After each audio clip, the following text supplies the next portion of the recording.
Hola amigos y amigas, you are now with Jocelyn y como siempre as always, I am so grateful that you are here. The fact that you aligned with this kind of video just tells me that you are someone who cares about their self inquiry and exploration and healing and really intends to align with the energy of these beautiful lunations that we've been having this year.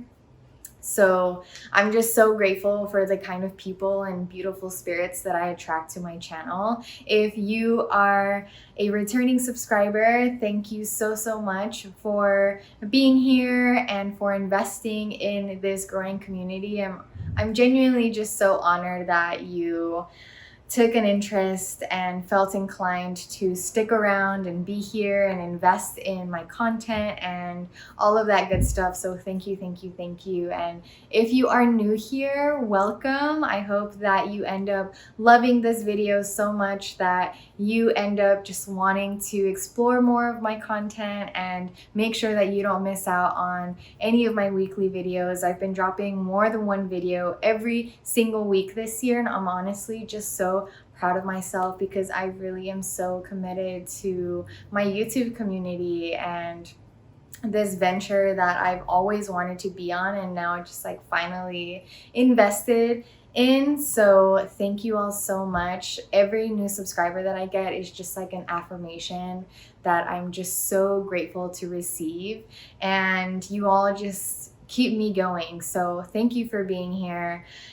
Again, if you're a returning subscriber, you already know what's up. You already know what we're going to be getting into. And for those of you that are new, I'm going to be providing 8 journal prompts for this upcoming new moon in Cancer.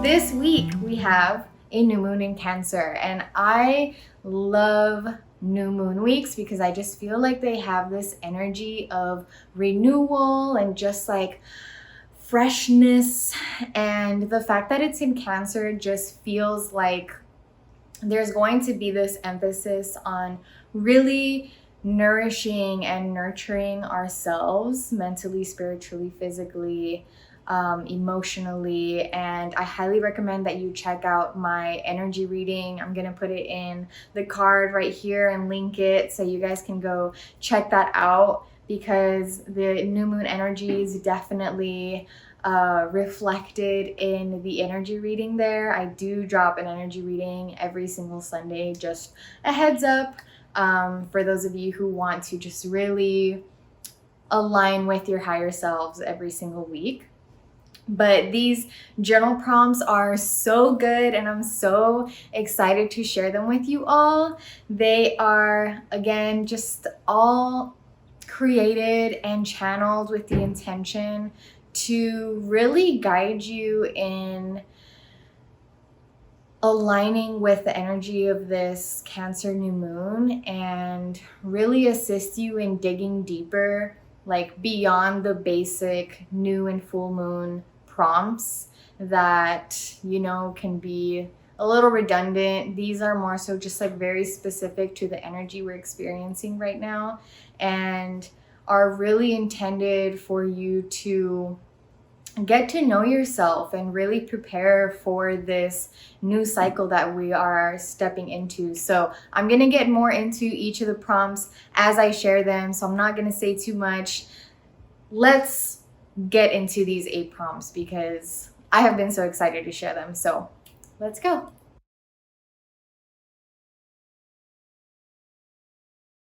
What does returning home to myself feel like? In the journal prompts that I create and share with you, I really like to inspire visualization and feeling because they are just so powerful.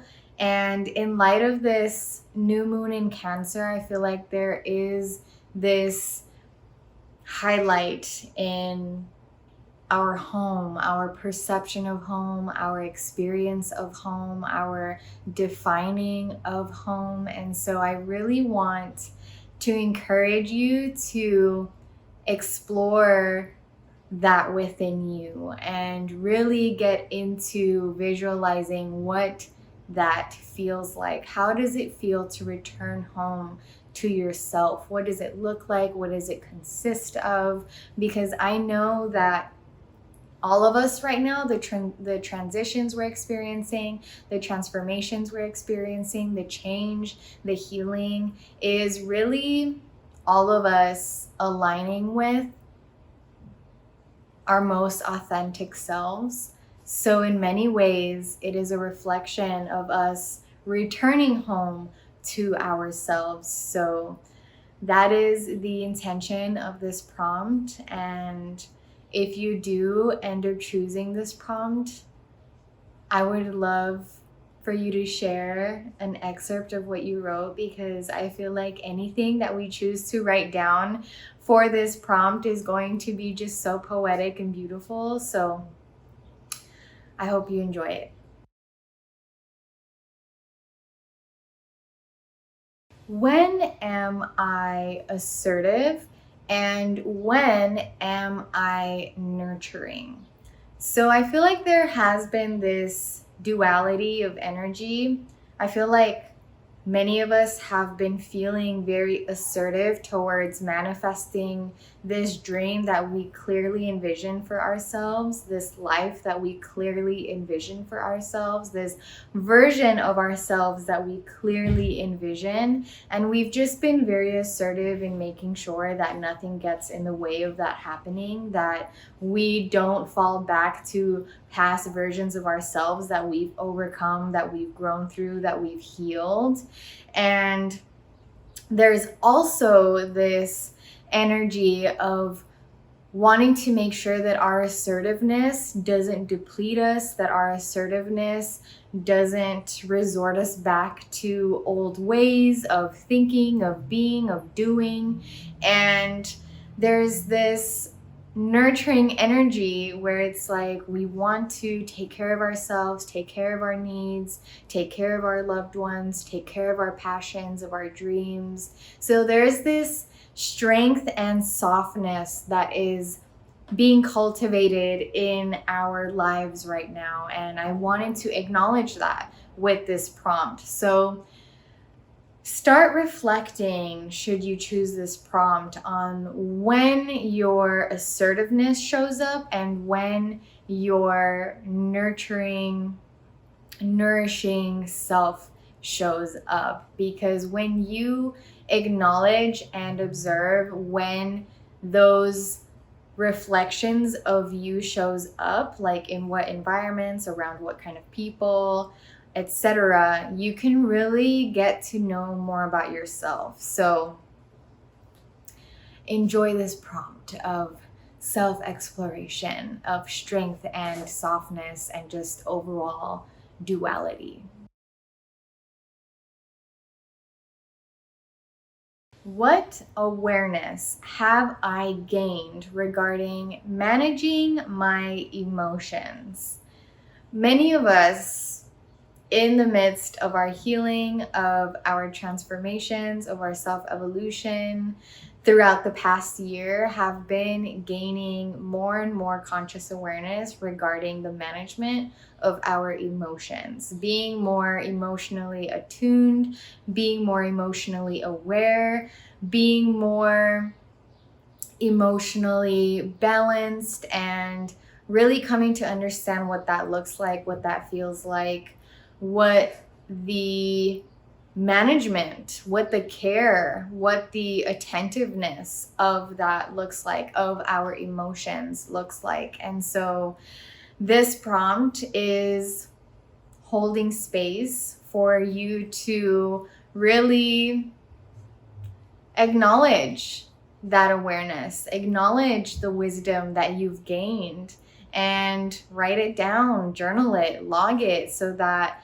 you really realize all this emotional awareness that you now have. And I encourage you to celebrate as you are writing these awarenesses down, because emotional management and awareness and healing and knowing and understanding really is so powerful and so valuable and just so beautiful.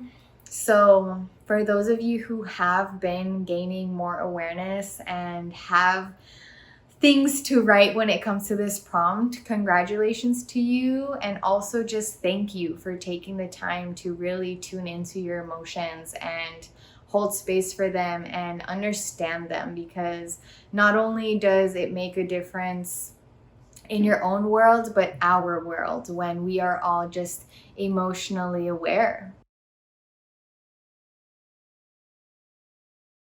How am I mothering my emotional, physical, mental, spiritual needs? Again, in light of this new moon in Cancer and this Cancer energy that does have this motherly nature to it, I wanted us to tune into that energy and take note of how we are mothering our own needs, how we are filling those voids that we may have had when it comes to mothering, and in a way validating ourselves through that mothering, because motherly energy is very validating, it's very comforting, it's very nurturing, it's very um,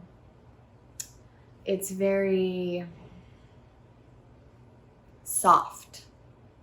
Soft in a very powerful way, in which it makes the softness a strength, right? So how have you been showing up in those ways for yourself? How have you embodied motherly energy for yourself and for your needs? I feel like this is, again, an energy that is really going to be, if not already, coming up with this Cancer new moon. So bask in it. And if you feel like you haven't necessarily been mothering your needs, but you feel like you need to in some way, shape, or form, then I encourage you to still choose this prompt as one of the prompts that you select to journal, and journal about all the ways that you desire to mother your needs. What have I had to courageously step away from to pursue my soul's desires? I know for a fact that many sacrifices, many risks, many releases have been made throughout the course of the past year, of the past few months, of the past few weeks, and a lot of us are doing this, are feeling called to do this, are courageously doing this, have been doing this, because we are, again, being relentless, being assertive in pursuing our dreams, and not repeating cycles, and embodying our higher selves, and making sure that we're not repeating cycles, that we're stepping into new cycles, that we're learning our lessons, that we're just like no longer settling for less. We are going after what we deserve, and we are willing to do whatever it takes, whatever it is that we need to let go of, whatever it is that we need to grow through and persevere through and nurture ourselves through, mother ourselves through. Like, we are doing it. And it's important in these processes of releasing and letting go that we are taking the time to acknowledge the things that we are letting go, that we are moving on from, that we are releasing, that we are clearing from our lives. Because if we don't take the time to observe these things, to hold space for these releases, we can be moving forward in life with this sense of grief and not really know why it's coming up. We can be continuously moving on, and at some point forget even why we let go of these things, why we moved on, why we chose ourselves over choosing XYZ. So having these reminders, having this written down really is helpful. So if you have found yourself in the midst of a lot of release, in the midst of a lot of letting go, with the intention to really pursue your soul's desires, you've really been listening to your intuition when it comes to this, you know that you're doing all of this with good intention, then I highly recommend that you choose this prompt.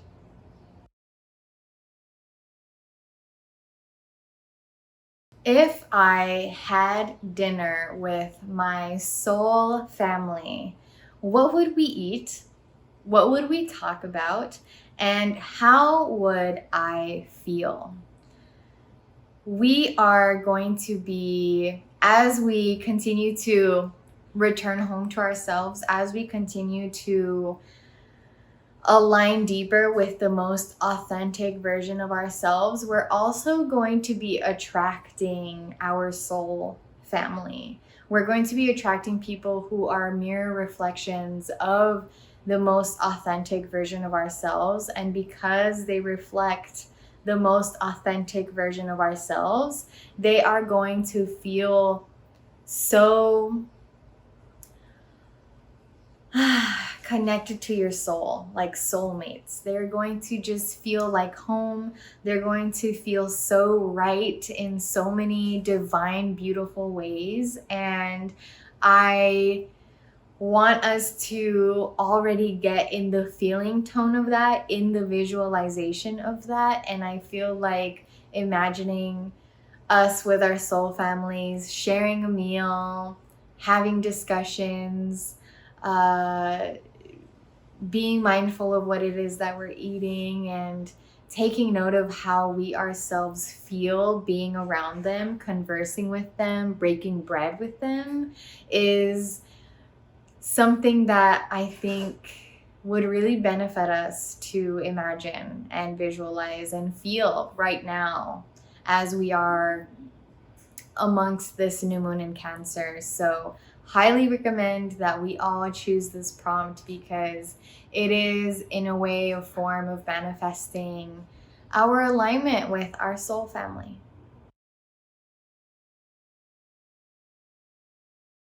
How would I intuitively describe the most authentic version of myself? I have been bringing up this most authentic version of ourselves that we are aligning to, that we are returning to. And I had to create a prompt that gets us reflecting and observing and really thinking about what that most authentic version of ourselves looks like to us. How do we define it? What do we feel it is intuitively? When we are tapping into our intuition, into our gut, into this deeper conscious state of knowing, it is just a whole different light, a whole different perspective. So I want us to tap into that and envision the most authentic version of ourselves and journal about it, describe it, feel it, be specific, be detailed, and get excited about it. And maybe even also, journal about the ways that you already are an embodiment, that you already are reflecting this most authentic version of yourself. If you want to take it a step further and be more expansive, if you also want to journal about how the things that you are doing, that you are pursuing, the things that you are acting on, are intended to align you to this most authentic version of yourself. So as you are describing this authentic version of yourself, maybe also reflect on how all the things that you're doing right now, all the things that you are intentionally up to, is contributing to the alignment of that, of you to your authentic self. So this is a beautiful one. This is one of my favorite ones, and I hope that you enjoy it. Why is my heart the best guide for my journey? I remember being very perplexed about whether it was wiser to lead with your head or your heart, to make decisions from your head or your heart. I remember I just could not decide. I remember feeling like my heart would lead me astray sometimes. I remember thinking that my head was wiser than my heart, but now I've come to the firm, confident, grounded, aware belief that it is our heart that is the best guide for our journey, for our decision making, for our navigating. And at this time, in our collective awakening, in our own individual ascensions, we are really being called to be more and more heart-centered in all that we do, in all that we are. And that is my intention with this prompt, is to get us to really reflect on why our hearts are the best guides for our journeys. And, you know, we all may have a different answer for this, and I want you to explore for you why your heart is the best guide for your journey. You know, we are all on our own divine paths, on our own unique divine unfoldings, and our hearts are all telling us, are all guiding us to our own unique journeys, our own unique purposes. But they're all rooted in love, and love is one of the highest frequencies, one of the highest vibrations that we can gift ourselves to experience. And the simple fact that our hearts are directly connected to and are an embodiment of love is in itself enough for me to know that it is the best guide for our journey. So I hope that you enjoy this prompt and that it just really gets you thinking about why being heart-centered is the way to go. So enjoy. And that, my friends, are the 8 journal prompts for this new moon in Cancer that we have taking place on July 9th, 2021 at approximately 6:16 Pacific Standard Time. And I hope that the light background noises weren't too distracting throughout tidbits of the video. I'm going to try to edit them out as best as possible. I do live in city life, so, you know, it's inevitable, but again, I hope that you all loved them, that you all resonated with at least one of them. I honestly, ever since I wrote them down, was like just so excited to share them with you, because I feel like they're all just so good and so aligned with this Cancer new moon energy and just this season of our lives that we're all in right now. So I hope it brings you light. I hope they bring you some sort of awakenings and epiphanies and just reflections that you really, really needed at this time. Again, if you end up using one or more of these prompts, I would love to know which ones in the comment section below. I am so, so, so honored for even just the possibility of being a guide in your journaling, of being a part of your new moon rituals. So thank you again for bringing me into your present moment. Thank you for being here. Thank you for subscribing, and I will see you in my next video. And I'm wishing you all the most magical Cancer new moon. Bye, everyone.